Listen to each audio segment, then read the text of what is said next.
Welcome, seekers of hidden knowledge, to the mystical realm of the occult. Delve into the secrets of the universe as we journey together into the enigmatic world of ancient wisdom. Brought to you by your guide through the shadows of enlightenment, Wisdom Rocker. Uncover the mysteries, unlock the power, and journey with us as we explore the hidden depths within the pages of forgotten scrolls and ancient texts. Prepare to embark on a journey beyond the ordinary, where wisdom transcends time and knowledge is your greatest ally. Welcome to Wisdom Rocker. Prepare to awaken your inner sage. In this video, we will be uncovering the wisdom within the chapters of The History of Magic, including a clear and precise exposition of its procedure, its rites, and its mysteries. By Eliphas, Levi. 1922. Book 3. Divine Synthesis and Realization of Magia by the Christian Revelation. Gimel. Chapter 2. The Witness of Magic to Christianity. Magic, being the science of universal equilibrium and having the truth, reality, and reason of being for its absolute principle, accounts for all the antinomies and reconciles all actualities which are in conflict one with another by the one generating principle of every synthesis, that harmony results from the analogy of opposites.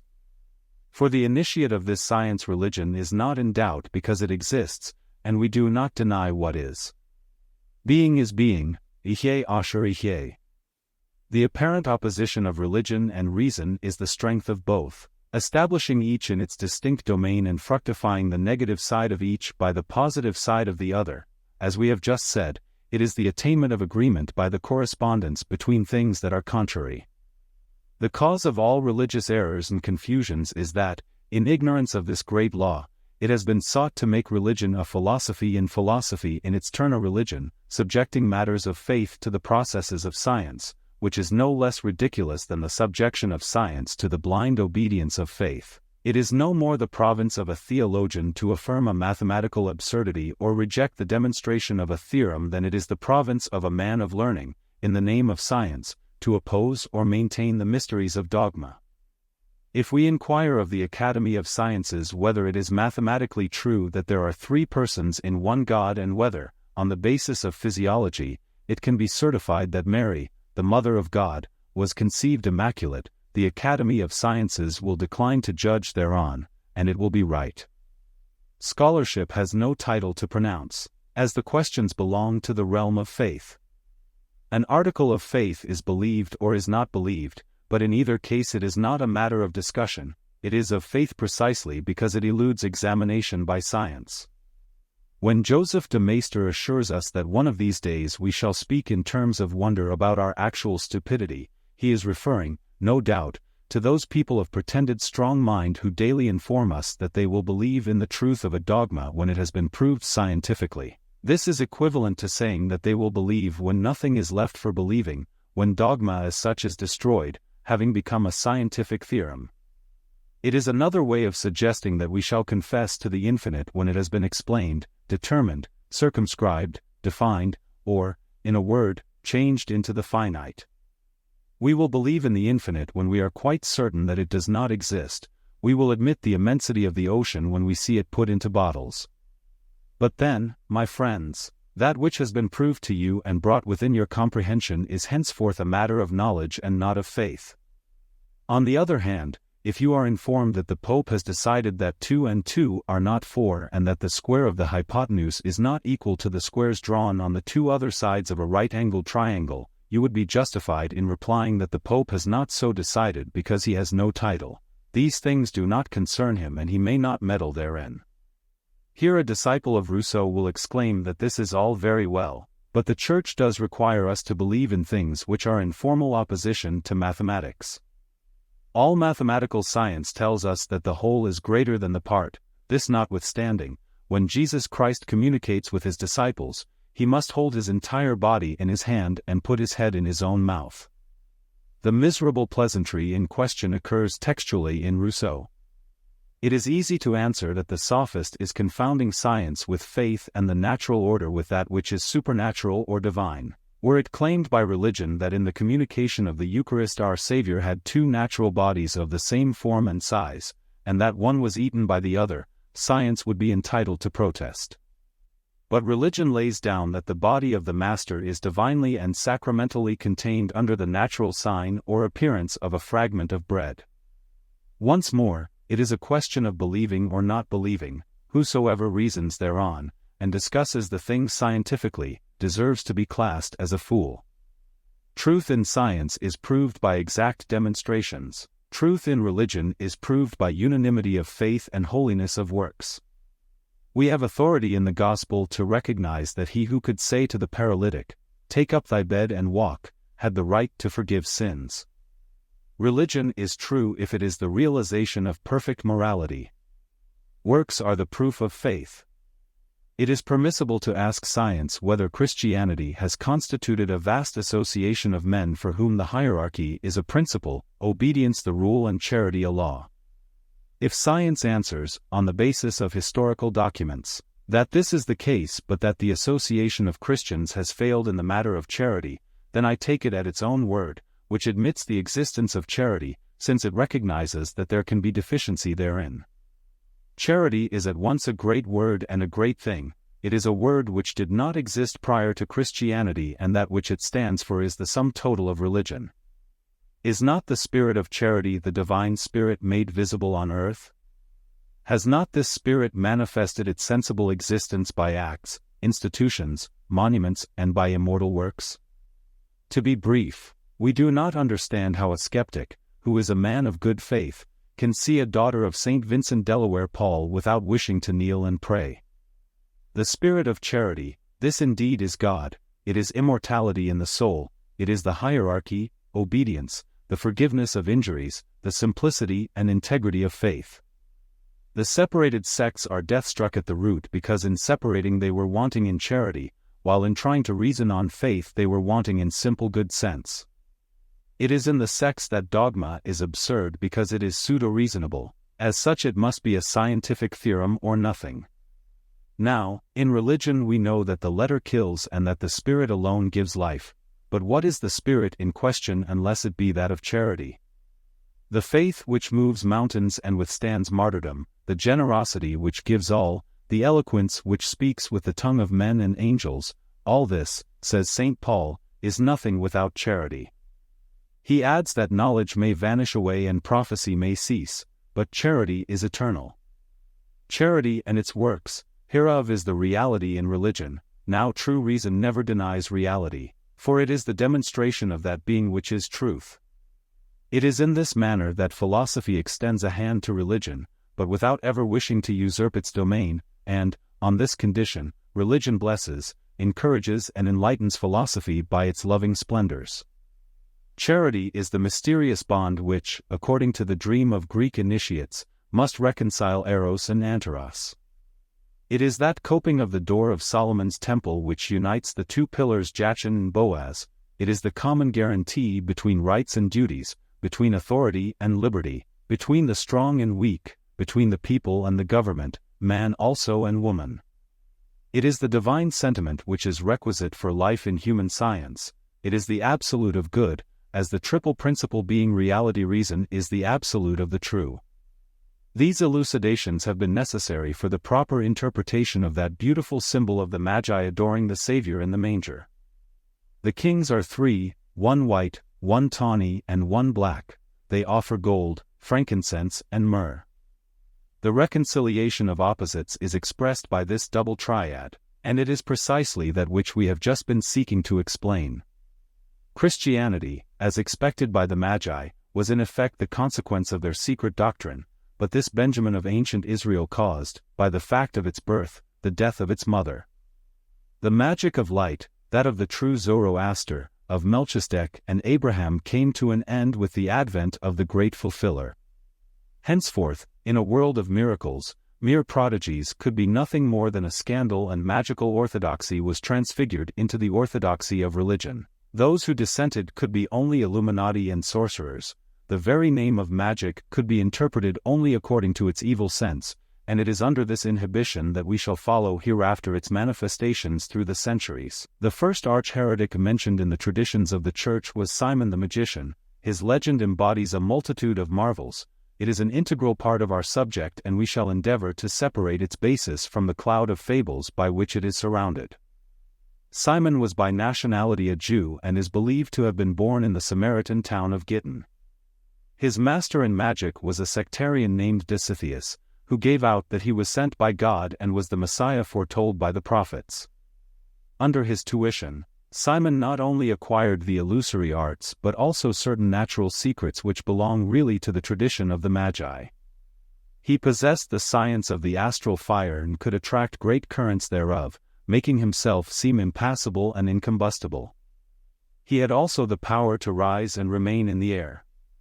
Feats of this kind have been performed frequently, in the absence of science and, so to speak, accidentally, by enthusiasts intoxicated with astral light, as for example the convulsionaries of Saint Medard, and the phenomena recur at the present day in the mediumistic state. Simon magnetized at a distance those who believed in him and appeared to them under various figures.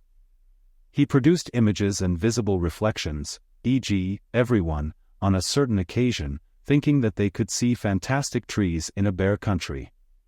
Moreover, objects which are normally inanimate were moved in his vicinity, as furniture is now moved within the atmosphere of home, the American, and, finally, when he intended to enter or leave a house the doors creaked, shook and ended by opening of their own accord.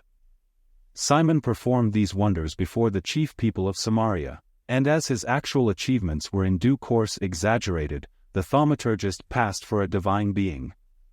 It came about also that as he owed his power to states of excitement by which reason is disturbed, so he came to regard himself as such an exceptional being that he did not hesitate to claim divine honors and dreamed modestly of usurping the worship of the whole world.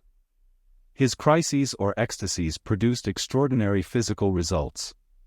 Sometimes he appeared pale, withered, broken, like an old man at the point of death. Sometimes the luminous fluid revitalized his blood, so that his eyes shone, his skin became smooth and soft, and he appeared regenerated and renewed suddenly. The Easterns have great capacity for the amplification of wonders. They claim to have seen Simon passing from childhood to decrepitude and again at his will returning from decrepitude into childhood. His miracles were noised abroad everywhere, till he became not only the idol of Jewish Samaria but also of the neighboring countries. However, the worshippers of marvels are generally hungry for new emotions, and they did not fail to get weary of that which at first had astonished them. The apostle Saint Philip having reached Samaria, to preach the gospel therein, a new current of enthusiasm was thus started, with the result that Simon lost all his prestige. He was conscious, moreover, that his abnormal states had ceased, as he thought through loss of power. He believed that he was surpassed by magicians more learned than himself, and the course which he took was to attach himself to the apostles in the hope of studying, discovering or buying their secret. Simon was certainly not an initiate of transcendental magic, which would have told him that wisdom and sanctity are needful for those who would direct the secret forces of nature without being broken thereby, that to play with such terrible weapons without understanding them was the act of a fool, and that swift and terrible death awaits those who profane the sanctuary of nature. Simon was consumed by an unquenchable thirst, like that of a drunkard. The suspension of his ecstasy was the loss of all his happiness, and made ill by past excesses. He thought to regain health in renewed intoxication. One does not willingly come back to the state of a simple mortal after posing as a god. To recover that which he had lost, Simon submitted therefore to all the rigors of apostolic austerity. He watched, he prayed, he fasted, but the wonders did not return. Then he reflected that between Jews it might be possible to reach an understanding, and he offered money to St. Peter. The chief of the apostles drove him indignantly away, and he who received so willingly the contributions of his disciples was now at the end of his resources. He abandoned forthwith the society of men who had shown such disinterestedness, and with the money which St. Peter disdained he purchased a female slave named Helena. Mystical vagaries are always akin to debauch. Simon became passionately enamored of his servant. That passion, at once weakening and exalting, restored his cataleptic states and the morbid phenomena which he termed his gift of wonders. a mythology full of magical reminiscences, combined with erotic dreams. Issued fully armed from his brain, he undertook pilgrimages like the apostles, carrying Helena with him, dogmatizing and shewing himself to those who were willing to worship and doubtless also to pay him. According to Simon, the first manifestation of God was by means of a perfect splendor which produced its reflection immediately. He was himself this son of souls, and the reflection was Helena, whom he affected to call Selene, being the name of the moon in Greek. Now the moon of Simon came down at the beginning of the ages on that earth which the Magus had mapped out in his perpetual dreams. There she became a mother, impregnated by the thought of his son, and she brought into the world angels, whom she reared by herself without speaking of them to their father. The angels rebelled against her and imprisoned her in a mortal body. It was then that the splendor of God was compelled to descend in its turn that it might redeem Helena, and so the Jew Simon was manifested on earth. There he had to overcome death and carry his Helena through the air, followed by the triumphant choir of the elect, while the rest of mankind was abandoned on earth to the eternal tyranny of the angels. Thus the arch-heretic, imitating Christianity but in the reverse sense, affirmed the eternal reign of revolt and evil, represented the world as created or at least completed by demons, destroyed the order and the hierarchy, to pose alone with his concubine as the way, the truth and the life. Here was the doctrine of Antichrist, and it was not to perish with Simon, for it has been perpetuated to our own days. Indeed, prophetic traditions of Christianity speak of his transitory reign and triumph to come as heralding the most terrible calamities. Simon claimed the title of saint and, by a curious coincidence, the chief of a modern Gnostic sect which recalls all the sensuous mysticism of the first arch-heretic, the inventor of the free woman, is also named Saint Simon. Cainism is the name which might be given to all the false revelations issued from this impure source. They are dogmas of malediction and of hatred against universal harmony and social order. They are disordered passions affirming license in the place of duty, sensual love instead of chaste and devoted love, the prostitute in place of the mother, and Helena, concubine of Simon, in place of Mary, the mother of the Savior. Simon became a notoriety and repaired to Rome, where the emperor, attracted by all extraordinary spectacles, was disposed to welcome him. This emperor was Nero. The illuminated Jew astonished the crowned fool by a trick which is common in jugglery. He was decapitated, but afterward saluted the emperor, his head being restored to his shoulders. He caused furniture to move and doors to open. In a word, he acted as a veritable medium and became sorcerer in ordinary at the orgies of Nero and the banquets of Trimalcion. According to the legend makers, it was to rescue the Jews of Rome from the doctrine of Simon that St. Peter himself visited that capital of the world. Nero, by means of his inferior spies, was informed speedily that a new worker of Israelitish wonders had arrived to make war on his own enchanter, and he resolved to bring them together for his amusement. Petronius and Tigellinus were perhaps at this feast. "May peace be with you," said the Prince of Apostles on entering. "We have nothing to do with your peace," answered Simon. "It is by war that truth is discovered. Peace between adversaries is the victory of one and the defeat of the other." St. Peter answered, "Why do you reject peace? The vices of men have created war, but peace ever abides with virtue." "Virtue is power and skill," said Simon. "For myself I face the fire, I rise in the air. I restore plants, I change stones into bread, and you, what do you do?" "I pray for you," said St. Peter, "that you may not perish the victim of your enchantments. Keep your prayers, they will not ascend to heaven as quickly as myself." And behold the magician passing out by a window and rising in the air outside. Whether this was accomplished by means of some aerostatic apparatus concealed under his long robes or whether he was lifted up, like the convulsionaries of Paris the deacon, owing to an exaltation of the astral light, we are unable to say, but during this phenomenon St. Peter was praying on his knees, and Simon fell suddenly with a great cry, to be raised with his thighs broken. Nero imprisoned St. Peter, who seemed a far less diverting magician than Simon. The latter died of his fall. The whole of this history, which belongs to the popular rumors of the period, is now relegated, though perhaps wrongly, to the region of apocryphal legends. On such account it is not less remarkable or less worthy to be preserved. The sect of Simon did not end with himself, and his successor was one of his disciples, named Menander. He did not pose as a god, being contented with the role of a prophet, but when he baptized proselytes, a visible fire came down upon the water. He also promised immortality of soul and body as the result of this magical immersion, and in the days of Saint Justin, there were still followers of Menander who firmly believed themselves immortal. The deaths which occurred among them by no means disabused the others, for those who died were excommunicated forthwith, on the ground that they had been false brethren. For these believers death was an actual apostasy and their immortal ranks were filled up by enrolling new proselytes. Those who understand the extent of human folly will not be surprised to hear that in this present year, being 1858, there exists in America and France a fanatical sect in continuation of that of Menander.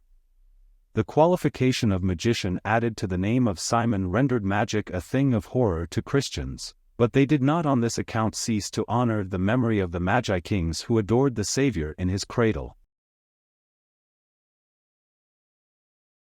Thanks for watching the Wisdom Rocker.